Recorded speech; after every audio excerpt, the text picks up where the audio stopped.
Hey, welcome back. So today we're diving into a really specific question. We're going on a little hunt for some info on a few key mobile operating systems.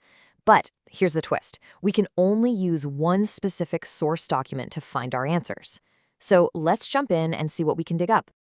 Right, so instead of doing some huge, broad history of mobile technology, our focus today is super narrow. We're zooming in on what a particular textbook chapter has to say about just three mobile operating systems. That's it. And here it is, the big question for today. What does our source text actually say about Symbian, Palm, and Android? Now remember, the rule is, if it's not in the text, it doesn't count. So let's get to it. So where do we even start? Well, the first step in analyzing any source is to see what's actually there. But, just as important is figuring out what's missing. And believe me, that's where this gets pretty interesting.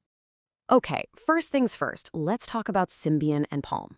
We searched the entire document, looked everywhere, and we found absolutely nothing. Zip. There is no information, not even a mention of Symbian or Palm OS in this text. And that right there, that's our first major clue. So what about Android? Does our source have anything to say about that? Yep, it does. And what you see here is literally everything. The whole thing. It defines Android as an open source operating system supported by Google, and notes that it's one of the two big dominant players today, right alongside iOS. And that's it. That's the entire entry. So why so short? And that question, that leads us straight to the most important takeaway from this whole exercise. The fact that Symbian and Palm are completely missing and Android only gets this tiny little mention, well, it tells us a ton. It's all about understanding the context of the source itself. And this is why it all makes sense. See, this source isn't trying to be a history book about phones. Its main focus is on e-commerce and m-commerce. So mobile operating systems only come up when they're talking about the technology infrastructure you need for, shopping on your phone. Because of that, the text only cares about what's dominant and relevant right now.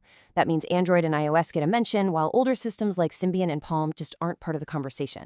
So I'll leave you with this question to think about. What can the information a source leaves out tell you about what it's really trying to do? Sometimes the empty spaces, the things that aren't said, can be the biggest clues to understanding a document's true purpose. Thanks for digging into this with us.